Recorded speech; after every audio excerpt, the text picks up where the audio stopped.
সুধী ভক্তজন, আপনাদের অনুরোধে বাংলা গীতা সম্পূর্ণ অধ্যায় 1 শুরু করিলাম। ইহজন্মে পরজন্মের জন্য পুণ্য অর্জনে আপনার পরিচিত আত্মীয় সখা তথা শুভাকাঙ্ক্ষীদের নিকট পৌঁছে দিয়ে তাদের সৌভাগ্যের কারণ হন। শ্রীমদ্ ভগবদ্গীতার বঙ্গানুবাদ, প্রথম অধ্যায়, সৈন্য দর্শন। শ্লোক 1। ধৃতরাষ্ট্র কহিলেন, হে সঞ্জয়, ধর্মভূমি কুরুক্ষেত্রে যুদ্ধের জন্য সমবেত হইয়া আমার ও পাণ্ডুপুত্রগণ কি করিতেছে আমাকে বলো। শ্লোক 2।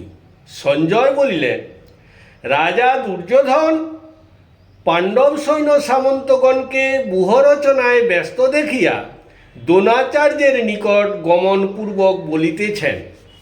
শ্লোক 3।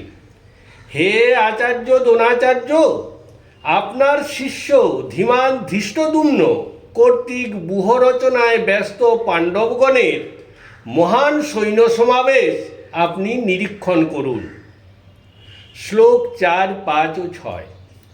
এই পাণ্ডব সৈন্য মধ্যে মহাধনুর্ধর ভীম, অর্জুন ও তৎসমক্ষ যোদ্ধাগণ আছেন, যেমন সাত্যকী, বিরাটরাজ, মহারথ দ্রুপদ, ধৃষ্টকেতু, চেকিতান, বীর্যবান কাশীরাজ, পুরোজিত কুন্তী ভোজ, নরশ্রেষ্ঠ শৈব, বিক্রমশীল যুধামন্য, বীর্যবান উত্তমৌজা, অভিমন্যু ও দ্রৌপদীর পুত্রগণ, ইহারা সকলেই মহারথী। শ্লোক 7। হে দ্বিজোত্তম দ্রোণাচার্য, আমাদেরও যে সকল বিশিষ্ট বীর এবং সেনানায়ক যুদ্ধক্ষেত্রে উপস্থিত আছেন, তাদের আপনার সাম্যক অবগতির জন্য পরিচয় করাইতেছি। শ্লোক 8 ও 9। হে দ্রোণাচার্য, রণজয়ী আপনি আছেন।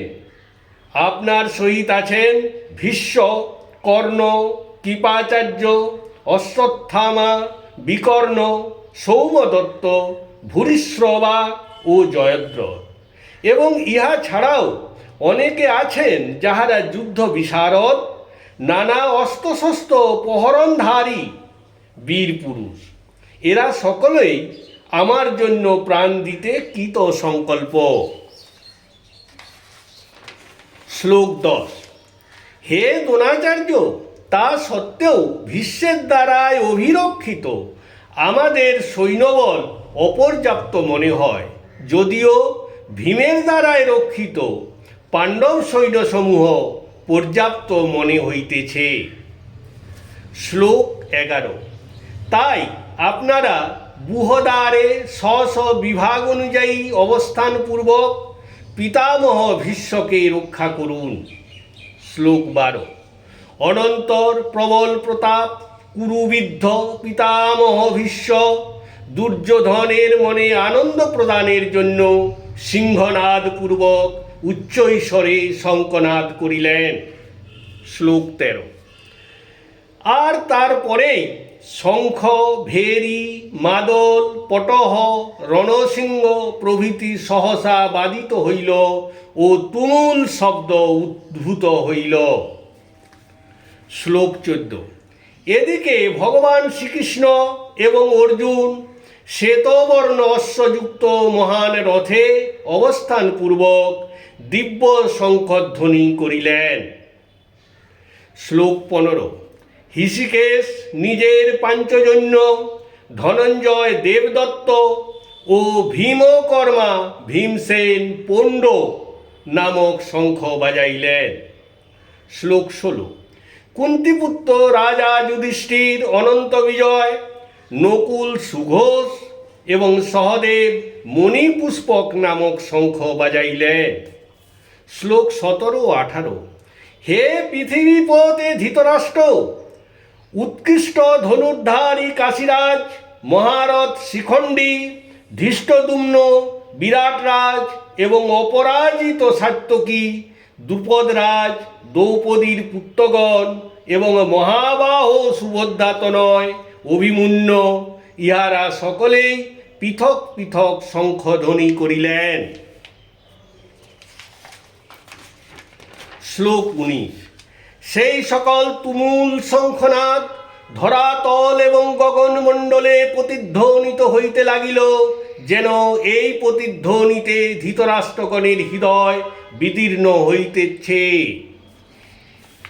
শ্লোক 20। হে মহীপতে, তৎকালে শস্ত নিক্ষেপে সমুদ্রত কপিধ্বজ দুর্যোধনাদিকে যুদ্ধোদ্যোগে অবস্থিত দেখিয়া রথরূঢ় ধনঞ্জয় ধনু উত্তোলন পূর্বক শ্রীকৃষ্ণকে বলিলেন। শ্লোক 21। অর্জুন কহিলেন, হে কৃষ্ণ, উভয় সেনার মধ্যস্থলে আমার রথ স্থাপন করো। শ্লোক 22 ও 23। এ পর্যন্ত এই যুদ্ধক্ষেত্রে কাহার কাহার সহিত আমাকে যুদ্ধ করিতে হইবে এবং এই যুদ্ধে দুর্মতি দুর্যোধনের হিতৈষী যে সকল ব্যক্তি আসিয়াছেন সেই সকল যোদ্ধাগণকে আমি অবলোকন করিব বা নিরীক্ষণ করিব।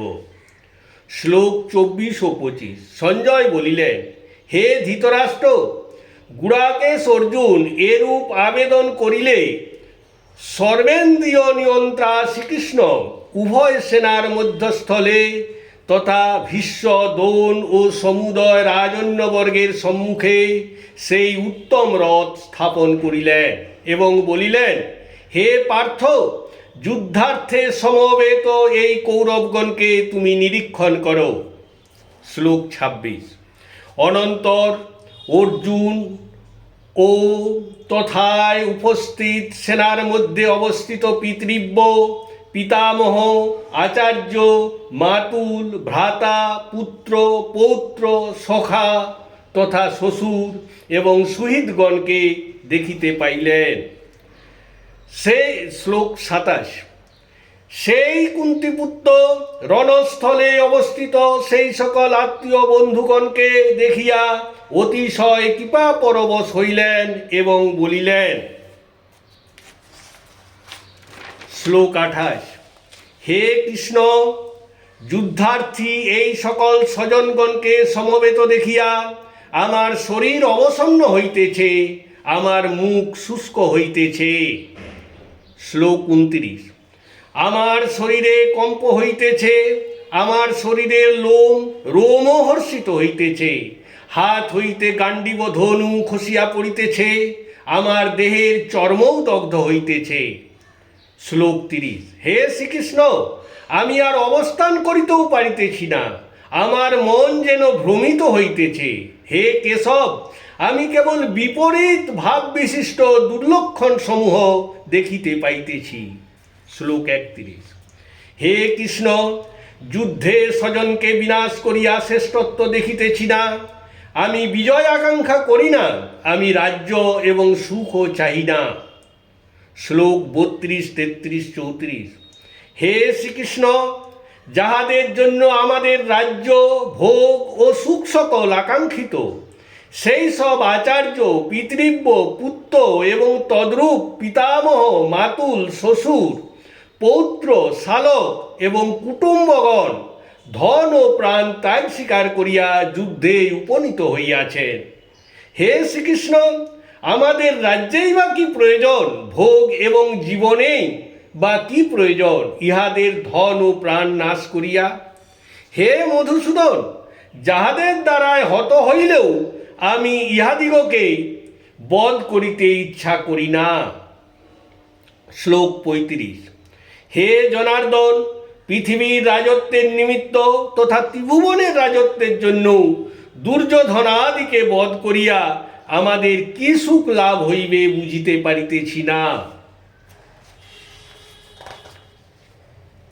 শ্লোক 44। শ্লোক 36। হে মাধব, এই সকল আততায়ীকে বধ করিয়া আমরা পাপেরই আশ্রয় গ্রহণ করিব, সেই জন্য আমরা নিজ আত্মীয় দুর্যোধনাদিকে বধ করিতে পারি না। শ্লোক 37। স্বজনগণকে বধ করিয়া আমরা কাদের লইয়া কিংবা কি ধরনের সুখে সুখী হইব? শ্লোক 38।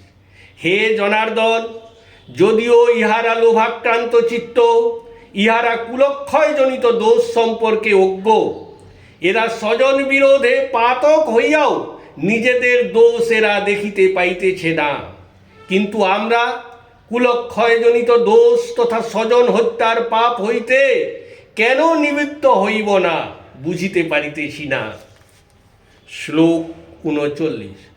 কুলক্ষয় হইলে কুল পরম্পরায় প্রাপ্ত কুলধর্ম বিনষ্ট হইবে, কুলধর্ম বিনষ্ট হইলে অধর্ম সমস্ত বংশকেই গ্রাস করিবে। শ্লোক 40। হে কৃষ্ণ, কুল অধর্মে নিমজ্জিত হইলে কুলস্ত্রীগণ ব্যভিচারিণী হয়। হে বিংশী বংশধর, কুলস্ত্রীগণ ব্যভিচারিণী হইলে বর্ণশঙ্করের জন্ম হইবে।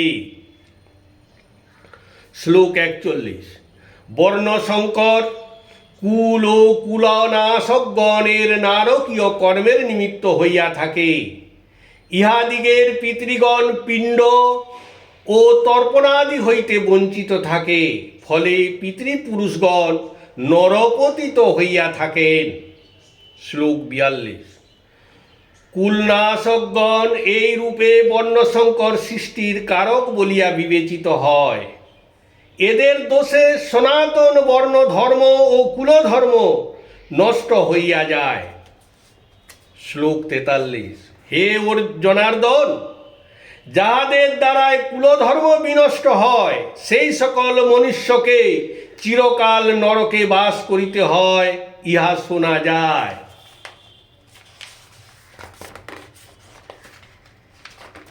শ্লোক 44। হায়, কি দুঃখের বিষয়!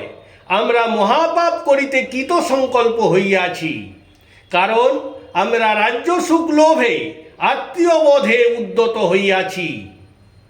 শ্লোক 45। যদি অস্ত্রধারী ধৃতরাষ্ট্রপুত্রগণ প্রতিকার ছাড়া তথা শস্ত্রহীন আমাকে যুদ্ধে বধ করে, তবে তাহাই আমার পক্ষে অধিকতর হিতকর হইবে। শ্লোক 46। সঞ্জয় বলিলেন, অর্জুন এইসব কথা শ্রীকৃষ্ণকে বলিয়া যুদ্ধক্ষেত্রে স্বরের সহিত ধনুক পরিত্যাগপূর্বক শোকাকুল চিত্ত হইয়া রথের উপর উপবিষ্ট হইলেন। প্রথম অধ্যায় বঙ্গানুবাদ সমাপ্ত। হরে কৃষ্ণ কৃষ্ণ কৃষ্ণ হরে হরে, হরে রাম রাম রাম হরে হরে। হে কৃষ্ণ করুণা সিন্ধু দীনবন্ধু জগৎপতে, গোপেশ গোপিকা কান্ত রাধা কান্ত নমস্তুতে।